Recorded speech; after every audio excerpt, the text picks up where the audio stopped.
Chère solitude, déjà t'es venu chez moi sans toquer. Tu t'es invité sans prévenir. Salut, j'arrive, je me mets dans ton salon, ça te gêne pas, hein?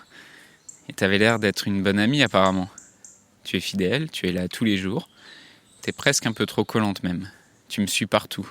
Au travail, en voyage, quand je fais du sport. Même quand je suis au milieu d'une soirée, apparemment avec plein d'amis. On dirait qu'il y en a que pour toi. Tu prends toute la place. C'est paradoxal parce que, en fait, tu es vide. Rien, tu n'es rien. Tu n'es pas cette mère que j'aimais tant et qui est morte. Tu n'es pas ce père en qui j'avais confiance et qui est mort. Tu es le contraire de leur présence. Et tu t'invites dans mon couple aussi, ou dans mes aventures amoureuses. Alors là, t'es sournoise. Tu pouvais nous laisser tranquilles quand même. On fait pas un bon ménage tous les trois. Tu sais quoi ? Ok, je vais t'accepter un peu. Toi et cette vieille horloge qui rend les minutes si longues. Toi et tes balades en forêt. Toi et tes chansons tristes. Je vais te prendre un peu dans mes bras, te laisser t'apaiser tranquillement, et tu vas t'endormir calmement. Allez, merci d'être passé, hein. Salut! Dans un monde où la question de la mort est souvent taboue, où vivre un deuil signifie encore être jugé, provoquer de la gêne, de l'incompréhension, quand ce n'est pas de la pitié, la grande question est celle-ci. Comment des orphelins comme nous, qui avons vécu très tôt la mort d'un parent, qui ne voulons pas porter ce poids sur nos épaules toute notre vie, ni qu'il impacte nos relations actuelles, comment nous pouvons y donner un sens nouveau, construire des relations plus profondes, et surtout, comment nous reprenons le pouvoir sur nos vies. Mon nom est Johan, et bienvenue chez les orphelins résilients. Salut à toi, bienvenue dans ce nouvel épisode. Alors je voudrais le commencer en remerciant particulièrement Madi sur le groupe Facebook qui m'a soufflé cette thématique de la solitude. Donc si toi aussi tu as une thématique ou une question que tu voudrais entendre dans ce podcast, viens la proposer. Tu peux venir me parler en privé sur Facebook ou sur Instagram. Aujourd'hui, donc, on va parler de la solitude, ce sentiment qui est si particulier et qu'on ressent très intensément, et particulièrement quand on est orphelin. Et on va parler aussi de la conscience des peurs qu'il y a derrière cette solitude et comment s'en détacher. Avant de rentrer vraiment dans le vif du sujet, je voudrais te dire que j'ai mis spécialement un message pour toi à la fin de cet épisode, un message particulier qui, j'espère, pourra t'aider dans ce moment, dans ce moment de solitude que tu traverses. Donc reste bien à la fin de l'épisode pour ce message. Alors dans les témoignages d'orphelins que je rencontre, j'entends souvent justement ce sentiment de solitude, la sensation de se sentir rongé par cette solitude, et une solitude qui est parfois même vécue comme une punition. Il y a l'impression de se retrouver seul à gérer ses responsabilités, des responsabilités que des personnes de notre âge habituellement se retrouvent pas à gérer. Et cette solitude, elle est accompagnée d'une nostalgie, souvent des souvenirs qu'on a vécus avec le parent qui est mort. Et finalement, c'est aussi une forme d'amour qu'on ressent. Il y a cette sensation aussi de « je me sens seul », pourtant il y a du monde autour de moi. Et cette sensation un peu paradoxale que personne autour de moi comprend ce qui se passe.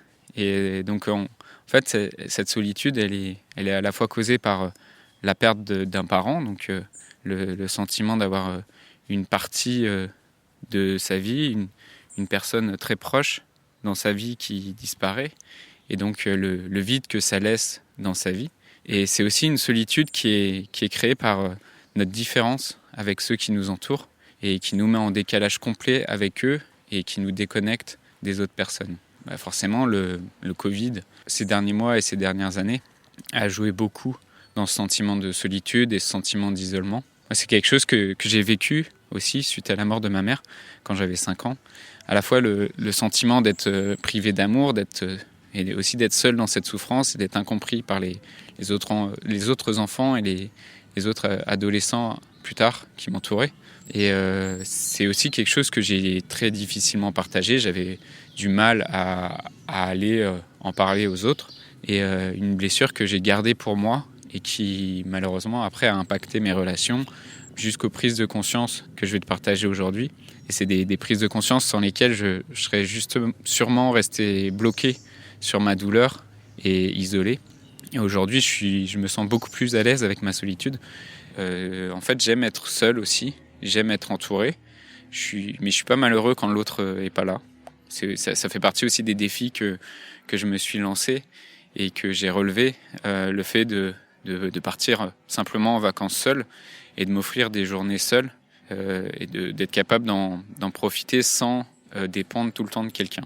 Et depuis, j'ai vécu aussi d'autres deuils dans ma famille, dans mes proches. J'ai le sentiment que aussi avec ce travail que j'ai fait sur moi ces dernières années, ma façon de vivre ces deuils a été assez différente, dans le sens où j'ai effectivement ressenti de la tristesse, mais j'ai beaucoup plus facilement accepté la mort. J'ai beaucoup plus facilement accepté leur départ, et au lieu de vouloir à tout prix les retenir avec moi, de me dire non mais je comprends pas ce qui se passe, j'ai le sentiment d'avoir accepté plus facilement cette mort.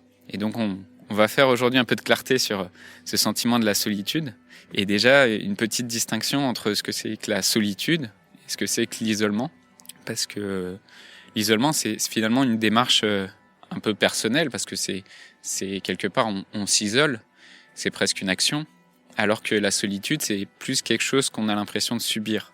Mais dans le cadre du deuil d'un parent, c'est des expériences, c'est des situations qui sont normales. C'est ok en fait de parfois avoir besoin de s'isoler, et c'est ok aussi de parfois ressentir cette solitude et cette nostalgie de la relation qu'on avait avant avec ce parent.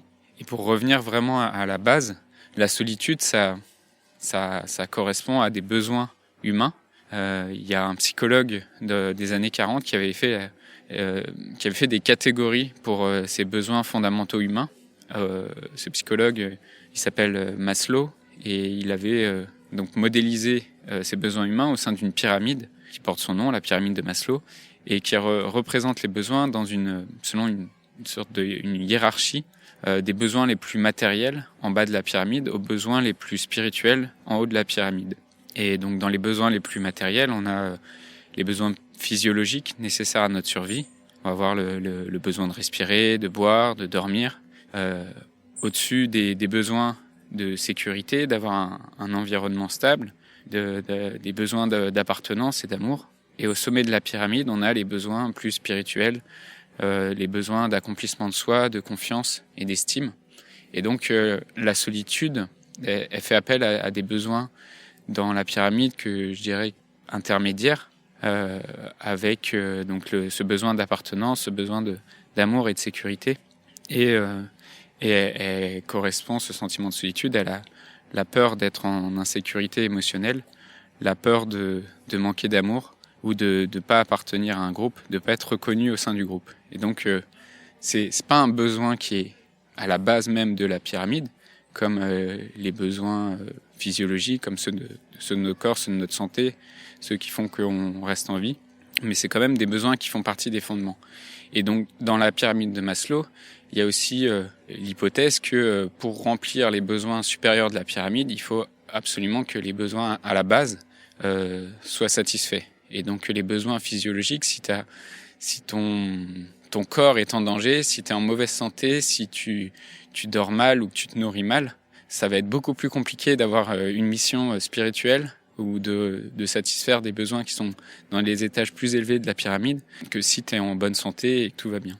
Et donc ça, ce que ça signifie concrètement, c'est que c'est compliqué d'envisager d'avoir une mission de vie, de se sentir inspiré si tu n'as pas ce sentiment justement de sécurité émotionnelle et d'être entouré d'amis et d'affection. Et donc la solitude, elle est dans des étages intermédiaires de la pyramide. Ça signifie que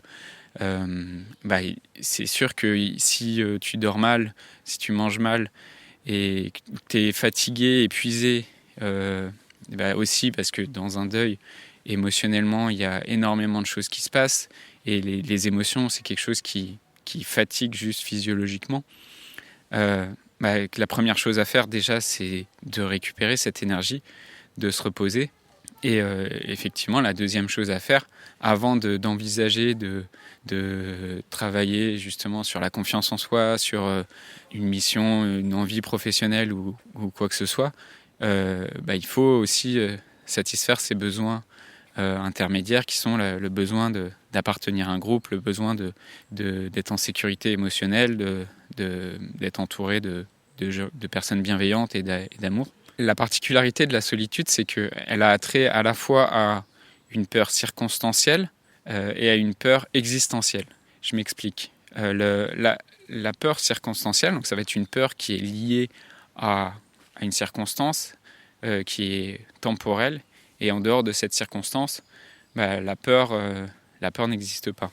Et donc j'ai peur parce que à tel moment de ma vie, dans ma semaine, je me retrouve coupé, isolé de ce que j'aime.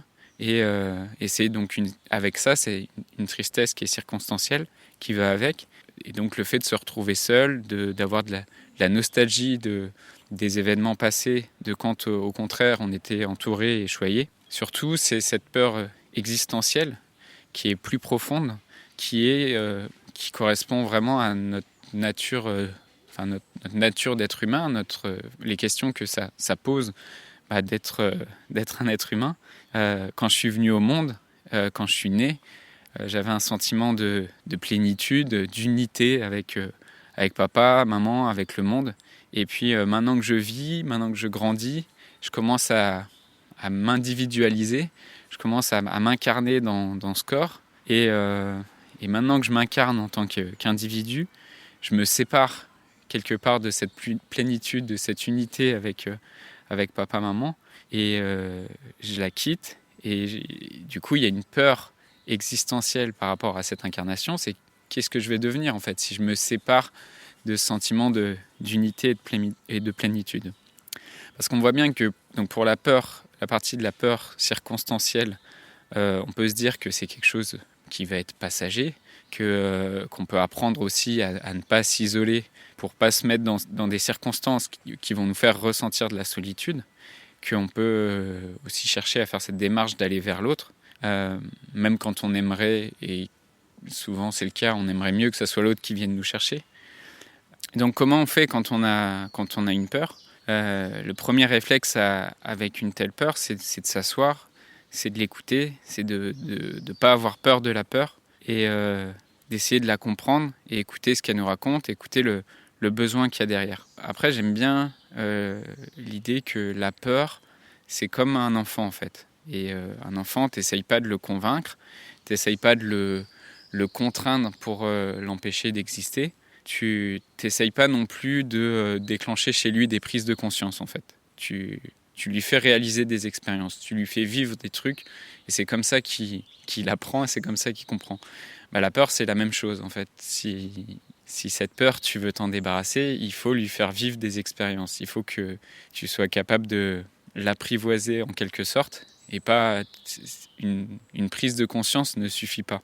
Et pour revenir sur le côté existentiel de cette peur de la solitude, c'est quelque chose qui est plus profond à aller visiter, et elle invite à des questions qui sont plus, je dirais, philosophiques sur ton existence, sur comment tu l'aperçois et comment tu la vis. Et dans le cadre du deuil, en tant qu'orphelin, le deuil avec ton père ou ta mère, la solitude, elle se pose dans la question du lien que tu as avec le parent mort. Comment ce lien intime, il se reconstruit, il se transforme intérieurement. Et ce questionnement, il pousse souvent forcément à l'isolement, parce que c'est quelque chose qui est interne. Et les moments de solitude, les moments d'isolement, c'est pas quelque chose qui est mauvais en fait. C'est quelque chose qui est nécessaire à une reconstruction, à une reconnexion. Et ça sera pas forcément une déconnexion avec le monde extérieur. Ça peut être des fois simplement rester seul dans sa chambre, vouloir écouter de la musique, marcher, aller se promener en forêt, écrire, dessiner. Tu t'isoles pas complètement, tu alternes entre des moments de convivialité où tu aimes être entouré et des moments plus de recentrage, de ressourcement. Et pour aller un peu plus loin sur cette question de la solitude en tant qu'une peur existentielle. Je vais reprendre le témoignage d'une orpheline qui me parlait de sa situation amoureuse. Elle avait du mal à rester longtemps dans une relation, justement à cause de sa peur de la solitude. Et elle disait, je ne me vois pas ma vie seule, donc je mets beaucoup d'espoir à rencontrer quelqu'un et à ce que la relation fonctionne. Et en fait, ça marche pas, ça marche jamais. En fait, quand on fait cette expérience de cette peur existentielle de la solitude, il faut vraiment aller regarder plus au niveau de notre fonctionnement, au niveau de nos croyances.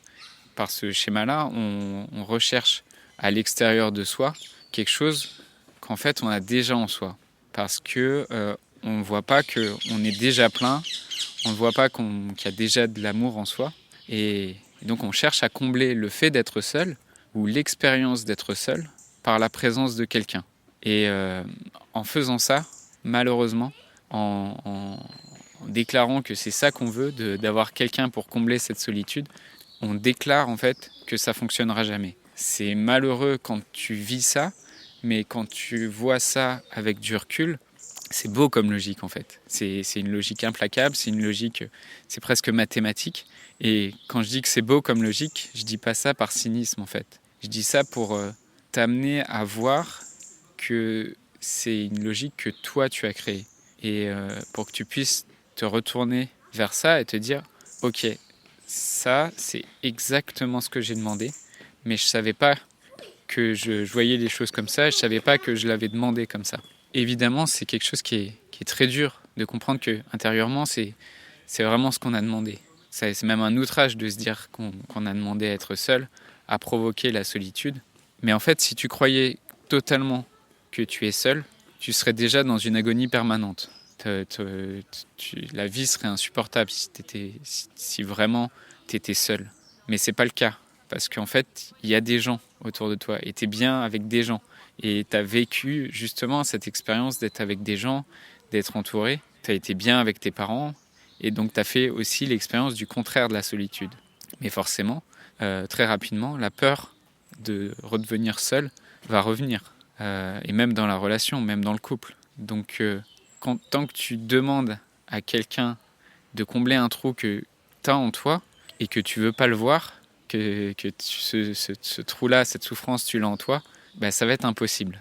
Et en fait, c'est comme lui donner un pouvoir que la personne n'a pas en face. Donc la proposition que je te fais ici, c'est que, et je te demande pas de l'accepter, je te demande juste de l'imaginer. Imagine que c'est toi qui a ce pouvoir de créer cette réalité, qu'avec ce pouvoir, tu t'es fait un complet ou tu t'es fait incomplète. Imagine que c'est toi qui a fait l'histoire, c'est toi qui a fait le scénario. Et si l'expérience de la solitude, si c'est quelque chose que j'avais créé, et quand je me dis c'est quoi l'intérêt de vivre si on est seul, ça justement, ça présuppose que la solitude est possible. Mais c'est la solitude de qui, de où et quand? Est-ce que la solitude est possible? Donc ça revient, c'est sûr, à des questions qui sont plus métaphysiques, on dirait, de qui tu es, pour qui tu te prends. Est-ce que tu te prends pour quelqu'un qui est incarné dans ce corps individualisé et seul et isolé? Ou est-ce que tu te prends pour quelqu'un qui est complet, qui ne comprend pas ce que ça peut être la solitude, parce que voit que autour de lui, il y a toujours plein de gens et qu'il y a toujours plein de monde. Et si par exemple, le fait d'être seul, d'être un homme ou une femme de 30 ans, être tout seul dans ce monde, tout ça, c'était un théâtre, quelque chose que tu as créé toi-même. Et si on se met à imaginer ça, bah, tout de suite, ça serait une bonne nouvelle en fait, parce que si tout ça, ça vient de moi, on va pouvoir aller à la racine de tout ça et aller le changer. Mais si on ne veut pas croire à ça, si on refuse que c'est nous qui sommes responsables de l'expérience, eh ben on va se trouver forcément très vite coupable d'avoir créé tout ça et d'en être victime. Et en fait, une fois que tu auras pris conscience de cette plénitude de qui tu es déjà à la base, et tu pourras plus facilement approcher un autre ou une autre personne. Et non pas parce que tu chercheras à ne pas être seul, parce que en fait, ne chercher à pas être seul dans la relation, c'est vraiment du piratage. C'est aller voir quelqu'un et lui dire j'ai ce manque, j'ai ce vide en moi, et comble ce manque. Et donc rentrer dans la relation comme ça, c'est du piratage, parce que ça va être tout de suite un jeu de manipulation, de séduction, parce que j'ai très peur que tu t'en ailles, j'ai très peur d'être seul. Si au contraire, tu as déjà en toi la sensation d'être plein, la croyance que tu es plein ou que tu es pleine, comment tu rentres en relation? Comment tu vas créer la relation? À partir de cette absence de besoin de combler cette solitude. Et tu peux rencontrer quelqu'un sans lui faire porter ce poids. Et du coup, le couple, il n'est plus là pour répondre à ce besoin, pour remplir ce vide, mais ça devient vraiment une célébration plus joyeuse, parce que c'est parce que j'ai pas besoin d'être en couple, c'est parce que j'ai pas besoin vraiment de toi que je suis capable de t'aimer vraiment.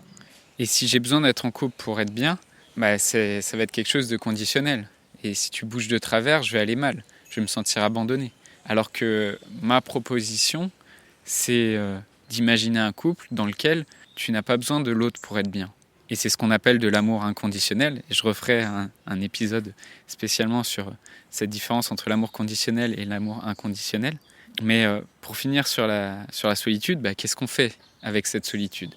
Si aujourd'hui tu le vis en tant qu'orphelin ou en tant qu'orpheline, cette solitude, ce sentiment d'être coupé des autres, d'être coupé aussi de cette relation avec ton père ou ta mère, déjà on commence par prendre soin de soi, si les autres ne sont pas là pour le faire.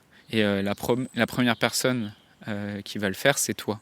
Donc dans un moment de deuil, on est traversé par énormément d'émotions. Ce que je te disais, c'est que les émotions, c'est fatigant physiquement, c'est épuisant. Donc on prend du temps pour soi, pour se reposer, pour se recentrer, pour calmer ses pensées, pour calmer ses émotions. Et pour moi, par exemple, la méditation comme celle que je t'ai proposée dans un épisode précédent, c'est un bon exercice pour ça. Mais aussi, on se fait accompagner, parce que la parole, ça libère aussi. Et parfois, une thérapie ou l'hypnose, tout ça, ça peut nous aider à nous apaiser, à réduire notre souffrance, ou à nous redonner aussi l'énergie qu'on a perdue dans cette épreuve.